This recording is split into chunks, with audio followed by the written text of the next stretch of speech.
কবরের আযাব বড় বেশি ভয়ানক, বড় বেশি ভয়ানক।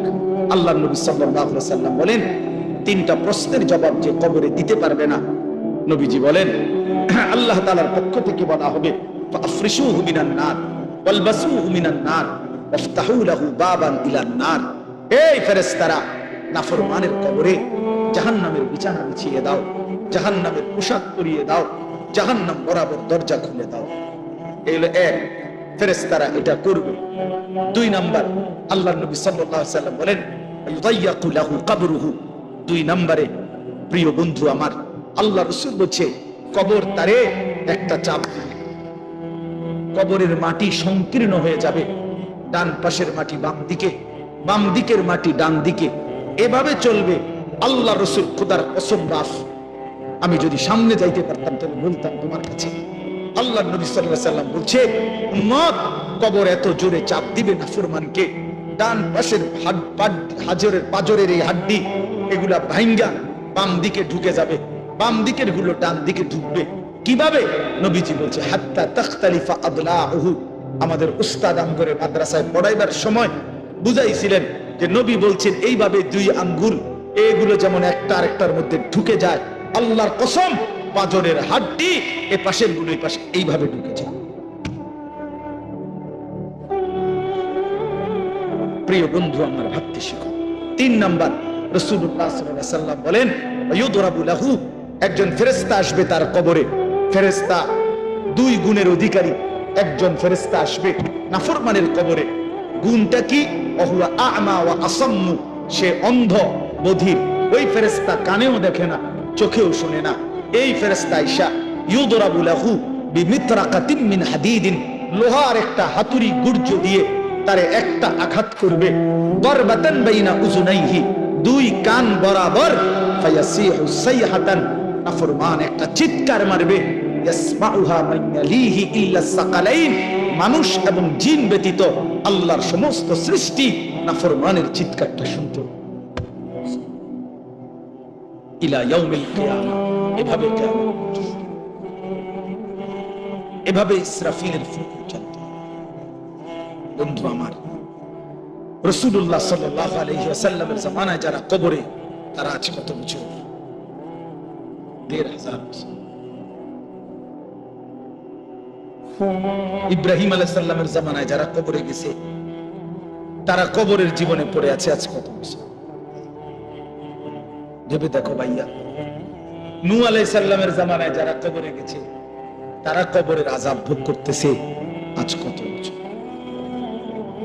সর্বশেষ যেই ব্যক্তি কবরে যাবে, উলামায়ে কেরাম, মুহাদ্দিসিনে কেরাম কেউ কেউ বলে তাকেও হয়তো কবরে অপেক্ষা করতে হবে।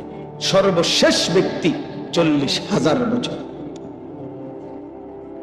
শেষ ব্যক্তিটার কবরে যদি আযাব হয়, তার অবস্থা কতক্ষণ অপেক্ষা করবে কবরে? কাল্লা সাউফা তা'লামুন সুম্মা কাল্লা সাউফা তা'লামুন। এবার শেষ কথা হলো, কাল্লা লাউ তা'লামুনা ইলমাল ইয়াকিন লাতারাউন্নাল জাহিম সুম্মা লাতারাউন্নাহা আইনাল ইয়াকিন। আল্লাহ তাআলা বড় গুরুত্বপূর্ণ এবার বলছে, বান্দা শোনো, এই কথা শেষ করে দিচ্ছি আরেকটু ৫টা মিনিট।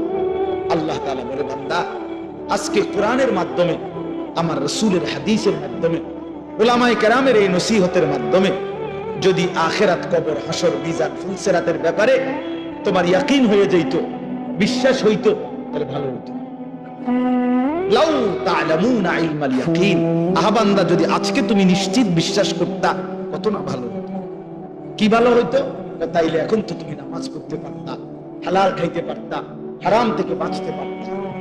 কিন্তু যদি পাত্তা না দাও, গুরুত্ব না দাও, তো মনে রেখো, লাতারাউন্নাল জাহিম।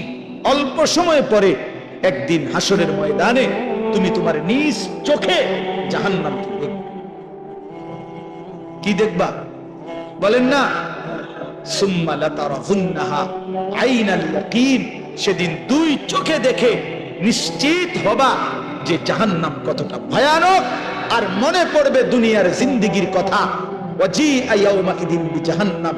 আল্লাহ বলে, হাসরের ময়দানে জাহান্নামকে ফেরেশতারা টেনে আনবে, আর মানুষগুলো তাকাইয়া জাহান্নামের আযাবের এক নজর দেখেই ইয়াউমাইদিন ইয়াতাযাক্কারুল ইনসান, দুনিয়ার পুরা জীবনের কথাটা তার মনে পড়বে। ওয়া আন্না লাহু যিকরা, কিন্তু মনে পড়ে সেদিন আল্লাহ বলে, এই বান্দা মনে পড়ে কি লাভ হবে? বুঝবা তো নিশ্চিত, আজ বুঝলে ভালো হইতো, কিন্তু সেদিন হাসরের ময়দানে জাহান্নামকে দেখে তুমি আইনুল ইয়াকিন সুম্মা লাতারাফুন্নাহা আইনাল ইয়াকিন, তোমার চোখে দেখা জ্ঞান হইতো। আপনাদেরকে বুঝাই, এই যে এটা যে গ্লাস আপনারা সবাই দেখতেছেন, কথা বলেন না কেন? এই যে গ্লাসটা আপনারা দেখতেছেন, কি দেখতেছেন? সবাই নিশ্চিত তো? কেমনে এত নিশ্চিত হলেন? এই যে চোখে দেখতেছি, আপনি কইলেও নাকি হুজুর গ্লাস আন্তাজি রোগী বেকুবনি, কথা বুঝেন নাই? তাহলে এটা কি নিশ্চিত তো?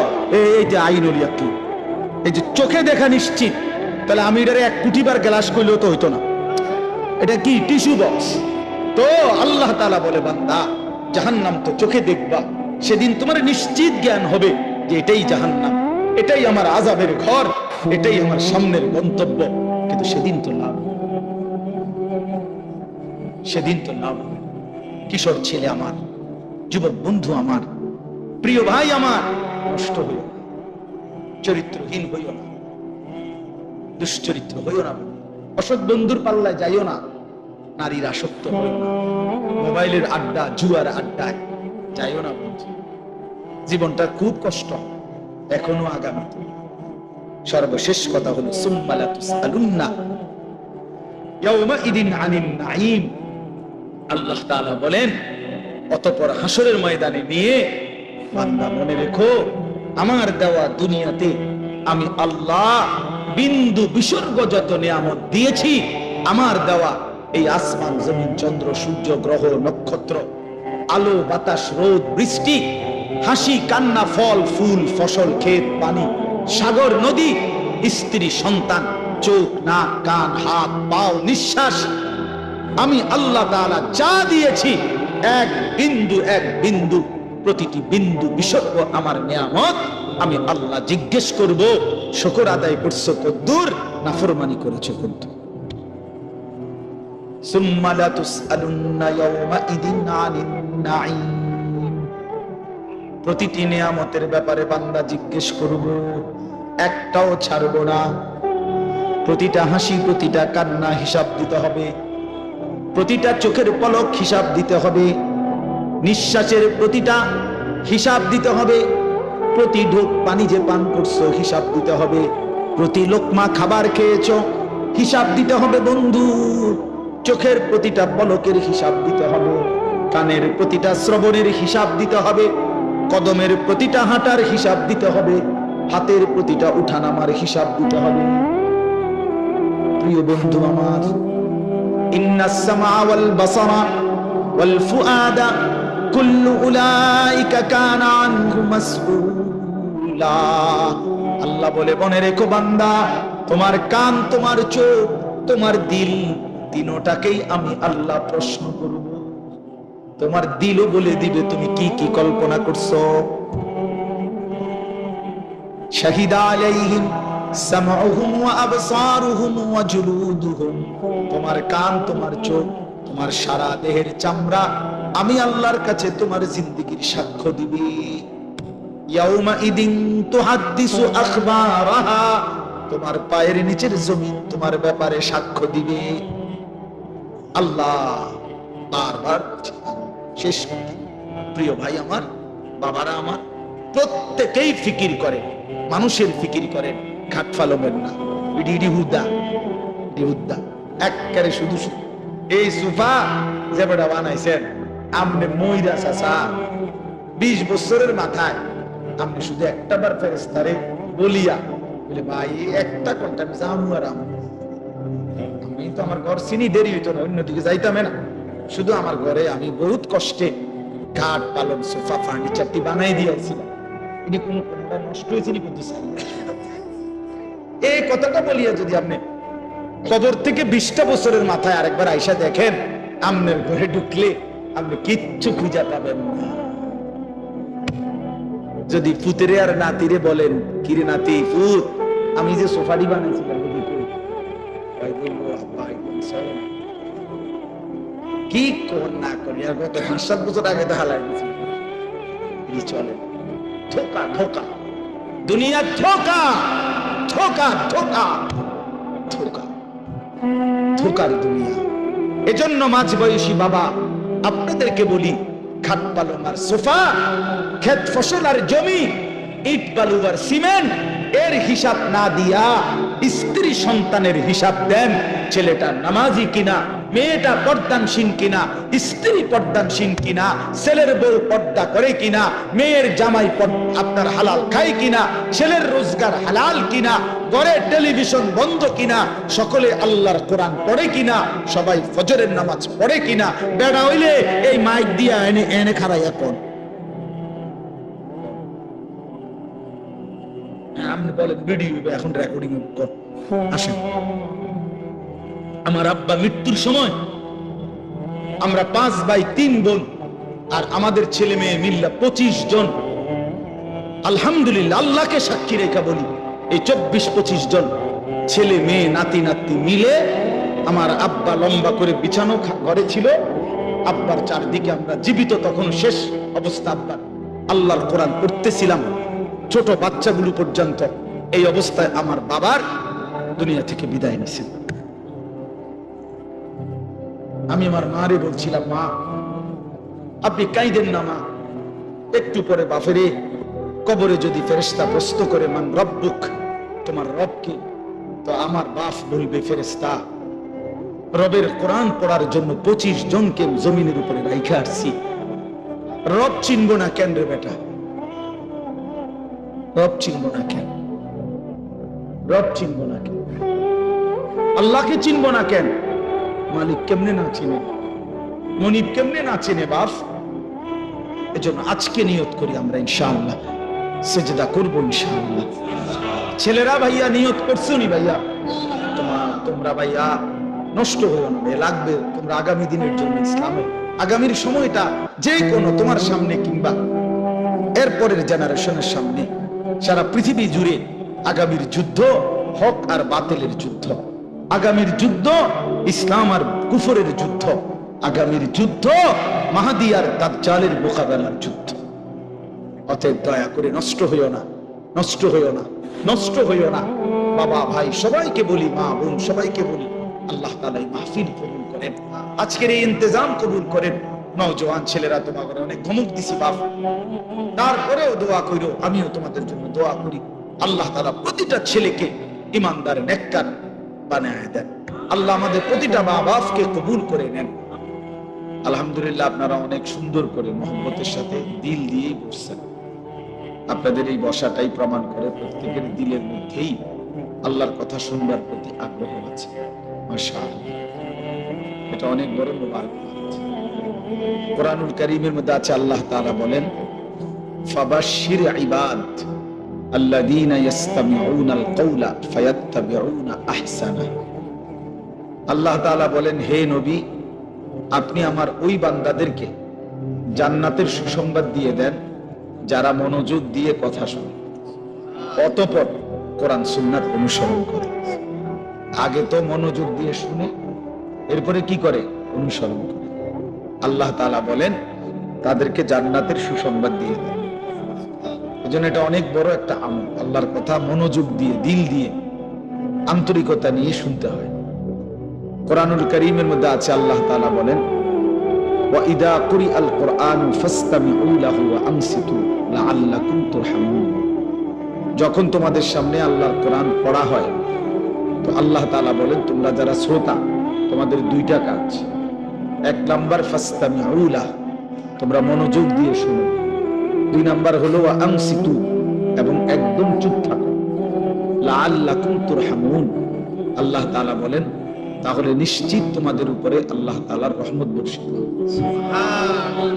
কি করলে? মনোযোগ দিয়ে শুনো। আর কি করলে? চুপ থাকলে। রহমত বর্ষিত হবে মানে কি?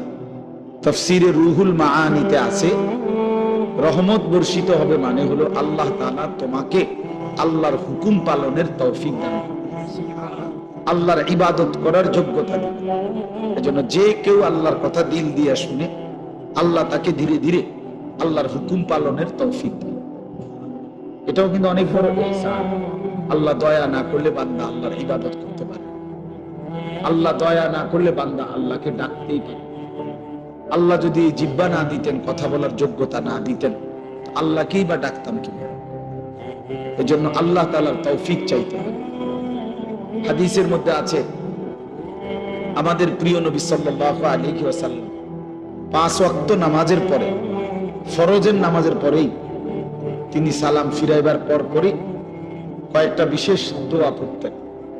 এর মধ্যে একটা দোয়া হলো যে একটা কথা নবীজি 3 বার বলতেন।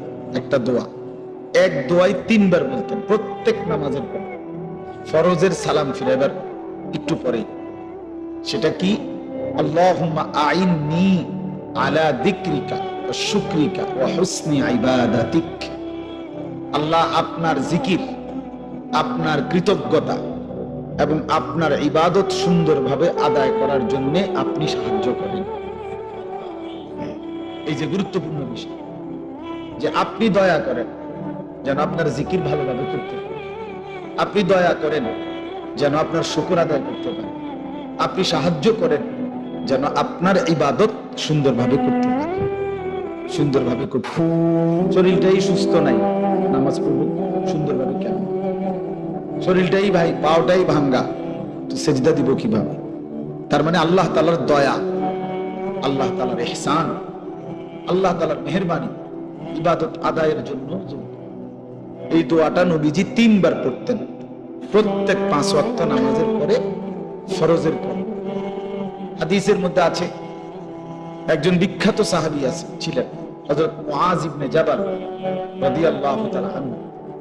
এই সাহাবীকে নবীজি একদিন, হযরত মুআজ ওনার হাত ধইরা নবীজি ওনাকে বললেন, ইয়া মুআজ ইন্নী উহিব্বুক, আমি তোমারে খুব ভালোবাসি। সাহাবীকে বলতেছে, আমি তোমারে খুব পছন্দ করি।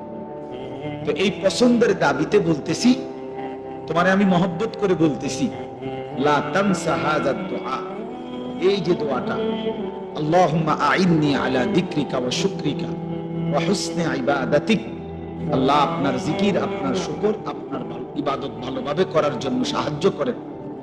নবী নিজে ওই সাহাবীকে বলতেছেন, শুনো, তোমারে আমি খুব ভালোবাসি, তুমি এই দোয়াটা পড়তে কখনোই ভুলো না।